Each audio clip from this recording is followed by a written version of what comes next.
This is TomoNews for Thursday, April 12th. Zuckerbot initialized. Facebook Grandmaster Mark Zuckerberg traveled to Washington on Wednesday to do some Q&A on the Cambridge Analytica scandal and to attend to the elderly. But if memes are to be believed, Zuck either sent his life model decoy or is just a robot. During the hearing, the tech billionaire reportedly admitted responsibility for the abuse of user data and said that Facebook didn't do enough to stop it. But the internet seemed more concerned with Zuck's big boy seat and what it might be than user privacy. Zuckerbot's mechanical responses to lawmakers prompted a slew of robot memes galore on Twitter and elsewhere.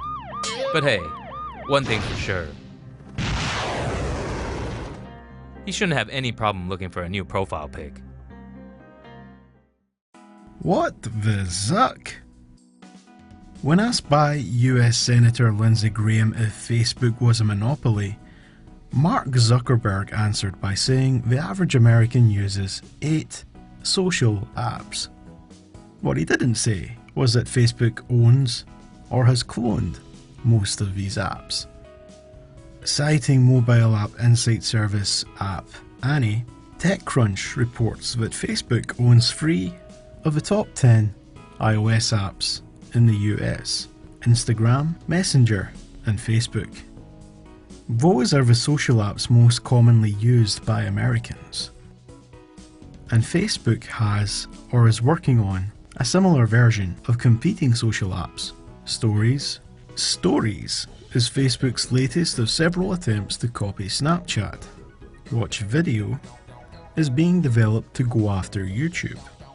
Facebook also owns WhatsApp, and that's the 19th most popular iOS app in the States.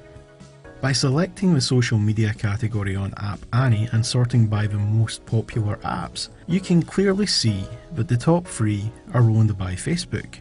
This is not a coincidence. Over the years, Facebook has always bought or sought to copy and destroy any emerging social network that challenges its power. If you're still not sure if Facebook is a monopoly or not, ask yourself this question.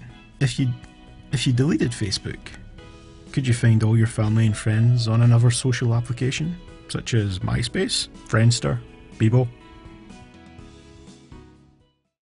Might want to lay off the prepackaged grub. In case you needed more proof that fresh is best, a new study has found that nanoparticles in food packaging may be harming your gut. Canned goods are typically lined with zinc oxide nanoparticles for their antimicrobial properties. When looking at how many nanoparticles are transferred to food, Binghamton researchers found 100 times the recommended daily allowance of zinc oxide. While in the small intestine, the nanoparticles cause the remodeling or loss of microvilli, resulting in reduced cell nutrient absorption. High doses of zinc oxide also triggered pro-inflammatory signaling. This can increase intestinal permeability and allow harmful compounds to pass into the bloodstream. Since only a cell model was used to demonstrate the effects, it's difficult to determine how long-term ingestion can impact human health. For now, the researchers are looking at the nanoparticles' effects on animals. Cali gets interplanetary. Planet California is sending something pretty cool to the Red Planet next month. In a first for the US West Coast, NASA will launch their InSight mission to Mars from the Vandenberg Air Force in California on May 5. The higher it gets, the more visible it'll be. NASA reckons 10 million Californians will be able to see it. Protected by an aeroshell, the lander will travel for around 6 months before reaching Mars. Once close to the atmosphere, it'll begin a 6-minute descent around 80 miles from the surface. As it descends, the spacecraft will get rid of its heat shielding and deploy a parachute. Once there, the InSight lander will remain stationary.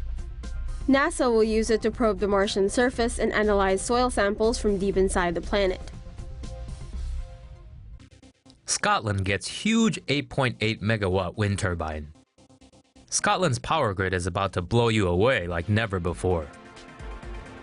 The first of 11 massive wind turbines have been installed near Aberdeen on the Scottish coast. The turbine is 191 meters tall, nearly double the size of the Statue of Liberty. Its blades measure 80 meters.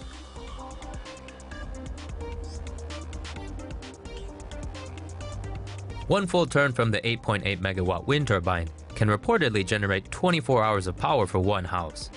When complete, it's believed the machine will generate 70% of Aberdeen's energy needs, displacing 134,128 tons of carbon dioxide.